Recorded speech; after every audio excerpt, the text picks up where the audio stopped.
캡틴잔, 구독과 좋아요. 실황사. 오늘은, 룰 15, 크로싱 시츄에이션. 크로싱 시츄에이션이 가끔 있지, 맞지? 네. 뭐, TSS도 있고, 네로 채널도 있고, 그 다음에 우리가 대항에서도 있는데, 크로싱 시츄에이션이 가끔 가다 좀 위험한 경우가 많아. 예를 들어서, 크로싱하면 우리가 피항선이 있고 유지선인데, 내가 피항선이다, 내가 유지선이다. 뭐 이렇게 하면서 그러는데, 그렇게 할 필요가 없어. 왜냐면, 그냥 내가 피항선이다 하고 피해주면 끝이야, 알았지? 그거 뭐, 내가 헤엄치는 것도 아니고 그냥 RPM 내리고 그다음에 타 조금 돌리면 다 피항 되는 건데 뭐 다 필요 없다. 그냥 빨리 양보하면 돼. 알겠지? 네. 여기 보면 우선 크로싱 시츄에이션에 횡단 상태라는 게 의의가 있는데, 횡단 상태가 되면 우선 피항선이 생기고 유지선이 두 선이 나뉘진다, 이거 맞지? 네. 그러면 피항선은 미리 충돌을 예방하기 위해서 미리 피항 동작을 적극적으로 하면 돼. 그렇게 해서. 그럼 유지선은? 유지하면 유지하면 돼. 그냥. 뭘 유지한다? 네, 승력과 침노. 그렇지. 성욕과 침노를 그냥 유지하면 돼. 그리고 여기서 보면 룰, 설명하기 전에 한번 룰 15조 한번 간단하게 한번 읽어볼까? When two power driving vessels are crossing so as to involve risk of collision, the vessel which has the other on her own starboard side shall keep out of the way and shall, if the circumstances admit, avoid crossing ahead of the other vessel. 여기서 보면 두 개의 동력선이라는 게 있지. 이것도 중요하고, 그 다음에 리스크 오브 컬리전. 우선 여기 나중에도 설명할 건데, 크로싱이는 뭘까? 크로싱 시츄에이션이 뭘까? 언제 크로싱 시츄에이션이라 할까? 일단 두 동력선이 그 리스크 오브 콜리전을 가지고 이제 크로싱 할 때. 내 말은 크로싱이라는 시츄에이션이 뭐냐면, 크로싱 시츄에이션이 어떤 시츄에이션을 말하냐면, 만약에 예를 들어서 오버테킹 하는데, 오버테킹 크로싱 시츄에이션이가? 오버테킹도 막 크로싱 비슷하게 가잖아, 맞지? 네. 그 다음에 헤드 시츄에이션은, 육도 쪽에서 딱 하면 약간 크로싱 될 것 같잖아, 맞지? 네. 그게 언제가 크로싱일까? 그거를 물어본 건데, 크로싱이라는 거는 판단 기준은 추월 관계가 없고, 그 다음에 마주치는 상태가 없을 때, 그러니까 두 가지 경우가 없을 때, 크로싱이래. 추월 관계도 아니고 마주치는 상태, OR이 아니고 둘 다 아닌 경우를 크로싱이라 하고, 그 다음에 여기 보면 우리가 또 우리 현등 있지? 네. 현등에 보면 현등 그 비추는 각도가 00도에서 정행 후 22.5도잖아. 네. 맞지? 그렇기 때문에 여기 그림을 보면 00도에서 22.5인데, 요거 근데 저번에도 알려준 것처럼 헤드 시츄에이션이 그 포트 스타보드 6도잖아. 네. 그러니까 6도하고 그 다음에 우리 정행 후 22.5도인데 우리가 현등 차광판 때문에 5도 정도 플러스 마이너스 된단 말이야. 그럼 한 17.5야. 그래서 6도에서 17.5 사이에 만약에 다른 선박이 접근하면, 그러니까 요 사이 각도에서 접근하면 요거를 크로싱 시츄에이션이라고 생각하면 돼. 무슨 말인지 알겠지? 네. 그래서 판단 기준은 이렇게 되는 거고, 그 다음에 성립 요건인데, 성립 요건은 지금 우리가 서로 시계잖아. 네. 서로 시계 같은 경우에는 우리가 모든 시계가 있고 서로 시계 있고 제한 시계 세 가지로 나뉘지. 자, 모든 시계는 몇 조부터 몇 조야? 4조부터 11조. 4조부터 10조까지. 4조부터 10조. 네. 그 다음에 모든 시계 말고 서로 시계 같은 경우에는 몇 조부터 몇 조까지야? 11조부터 18조까지. 11조부터 18조까지지. 그 다음에 제한 시계는? 다음 19조부터. 19조까지지, 맞지?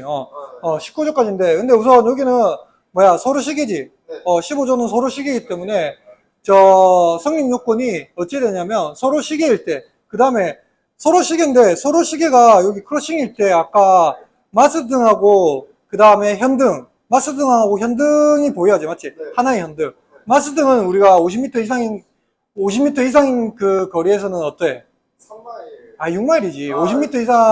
50m 이상의 배 같은 경우에는 그 마스등은 6마일을 보인단 말이야. 그 다음에 현등은 3마일이란 말이야. 네. 그래서 3마일 같은 경우에, 그러니까 현등 우리가 마스등은 보일 거고, 그 다음에 현등이 보일 때 우리가 서로 시계에 있다고 생각하면 돼. 크로싱 같은 경우에는. 네. 그래서 현등에 이제 3마일이고, 그 다음에 판단 기준 만족해야지. 아까 판단 기준이 추월 관계 없고, 그 다음에 마주친 상태가 아니고, 그 다음에 여기 현등의 각도, 그 각도 안에 들어오면 이제 되는 거고. 그 다음에 그러니까 항해 중인 동력, underway to power drive vessel이지, 맞지? 네, 네. 여기서 말한 거는 그러니까 power drive vessel인데, 우선 underway라는 거지, 맞지? 그러니까 네. to power drive vessel이 크로싱 할 때, 그러니까, 그 다음에 크로싱 했는데, so as to involve risk collision 돼 있잖아. 그러니까, 네. 크로싱 상태인데, 거기서, 뭐가? 리스크 오브 컬리전이 발생하면, 무슨 말인지 알겠지? 네. 리스크 컬리전이 발생 안 하면, 크로싱 시츄에이션이 안 된다는 거지.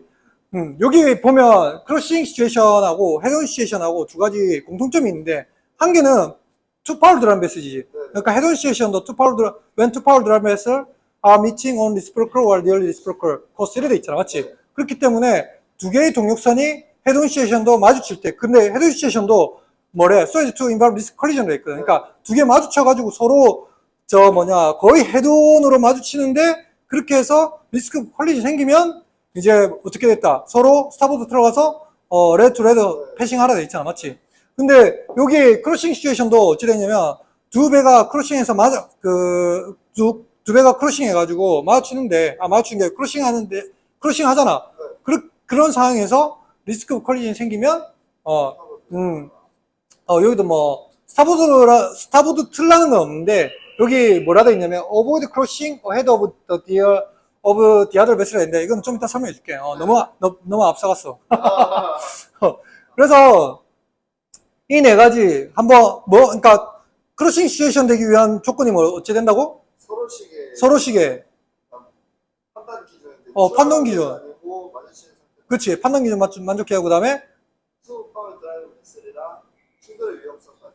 그치. 그러니까 두 개의 배가 이제 항해 중이고, 그러니까 투 파워 드라이브 베슬이 항해 중이고, 그 다음에 리스크 오브 컬리전이 있으면 이제 크로싱 시츄에이션이라고 생각하면 돼. 그러면 여기서 보면 크로싱 시츄에이션이 우리가 보면 크로싱 시츄에이션 되면 한 배는 어찌 돼? 피항선이 되고 한 배는 유지선이 되지. 그러니까 어떤 게 피항선이 되냐면 봐봐 여기 적혀있거든.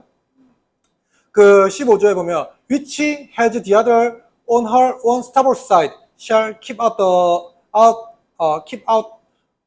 of the way래 있잖아. 그러니까 keep out the way가 피항하라 하거든. 그러니까 스타보드 자선의 오른쪽에 배가 있으면 나는 피항선이 되는 거야. 맞지? 그렇게 되는데 그럼 피항만법이 여러 가지가 있을 거야. 아마 보면 우리 피항 관련돼서 액션 투 어보이드 컬리전 8조에 나와 있지, 맞지? 그거에 대해서도 그거에 대해서 열심히 따라하고 그다음에 첫 번째는 그 15조에서는 뭘 말했냐면 가능한 상대 선박의 선수를 횡단하지 말아야 했어. 니 저번에 예전에 새벽당 내하고 당직 쓰면서 봤겠지만 보면 내가 제일 싫어하는 게 그러니까 우리가 크루싱 했을 때 뭐 우리가 유지선에도 마찬가지야. 아무튼 그 배의 헤드를 지나가는 게 좀 위험해. 부모님 주무시고 계시는데 머리 위로 이렇게 지나가면 돼, 안 돼? 안 되죠. 그거랑 비슷한 거야. 아무튼 웬만하면 앞으로 지나가면 안 돼. 그리고 그거는 이제 왜 그러냐면 우리가 보면 스타보드를 틀어가지고 레드 투 레드 이렇게 거의 가는 거잖아. 네. 우리가 스타보드가 거의 그 그러니까 룰이야. 거의 스타보드로 변침하는 게. 그렇기 때문에 습관적으로 우리는 거의 다 스타보드로 틀게 돼 있는데 근데 포트로 틀어가지고 그러면 그 상대방 선박도 이상하게 생각해가지고 그쪽은 스타보드 틀고 나는 포트 틀면 박잖아, 맞지? 리스크가 더 커지지. 그러니까 리스크를 줄이려고 이렇게 만들어 놓은 거야.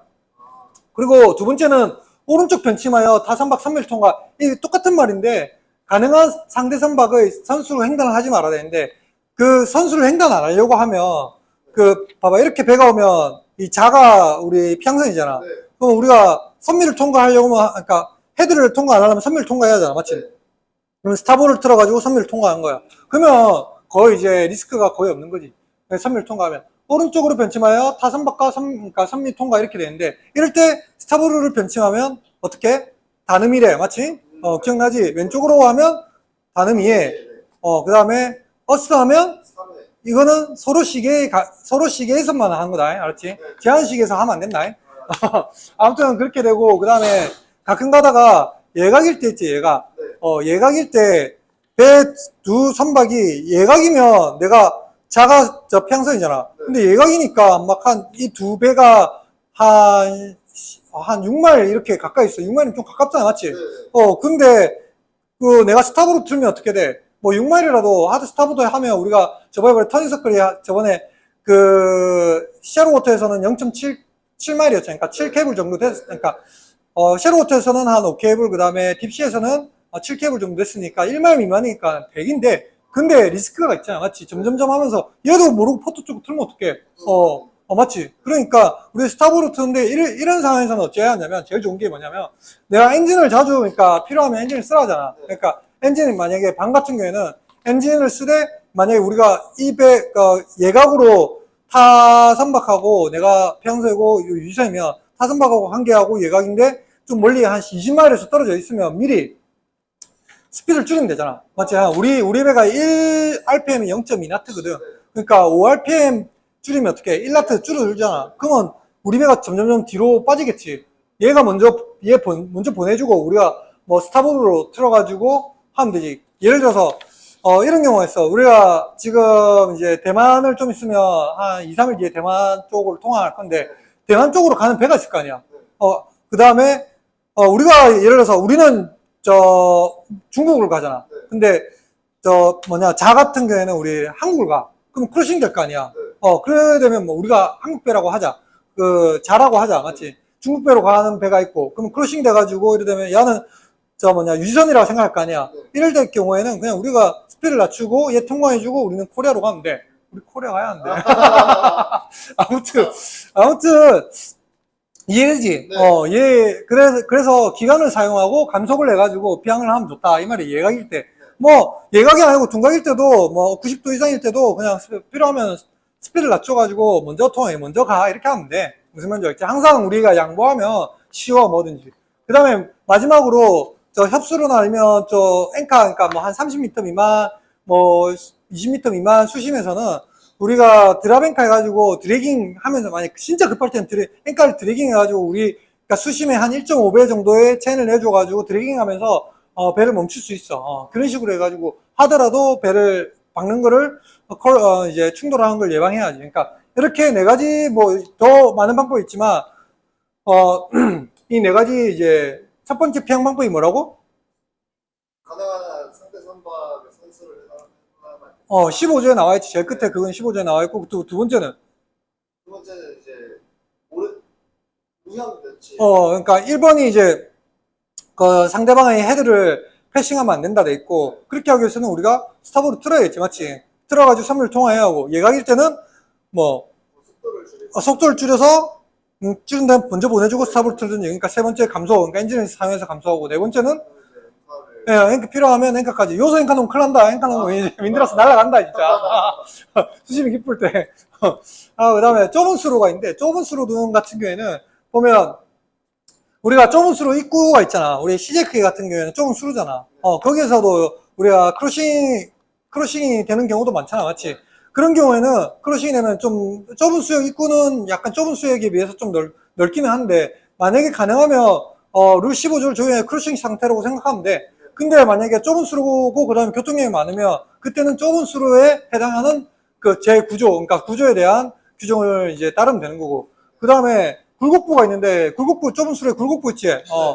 굴곡부 보면 이게 파란색이 굴곡부야. 굴곡부인데, 우리가 A하고 B하고 크루싱하고 있잖아. A하고 B하고 크루싱하는데, 생각해보면 A가 그러면 피항선이지. B가 유지선이고. 맞나? 그러면 A가 피항해야 하는데, 이렇게 된 경우에는 굴곡부라 가지고, 굴곡부 따라서, 배가 따라서 움직이거든. 그래서 리스크가 없다고 생각하면 돼. 뭐 완전히 없는 건 아닌데, 그래도 이제 굴곡부 따라서 얘는 굴곡부 따라서 안쪽으로 가고 B는 굴곡부 따라서 바깥쪽으로 이렇게 가기 때문에 이건 크로싱이 아니고 그냥 좁은 수역에서 굴곡부에 대한 항해를 하면 된다, 이렇게 생각하면 돼. 오늘은 여기까지 하는데 뭐 간단하지. 간단하면서도 좀 복잡할 수도 있는데 이런 것들을 자세히 알면 항해하는 것도 좀 도움이 많이 돼. 그냥 이 법조를 잘 모르고 항해하다 보면 네 마음대로 항해할 수 있다. 그렇기 때문에 법이 있기 때문에 법을 좀 생각하면서 지금 크루싱 같은 경우에도 모든 시츄에이션을 다 말해주는 건 아니거든. 그래도 이런 거를 머릿속에 담아놓고 그 다음에 뭐 배가 있으면 그것도 생각해보고 하면 도움이 많이 될 거야. 오늘 여기까지 하자. 구독과 좋아요. 댓글과 알림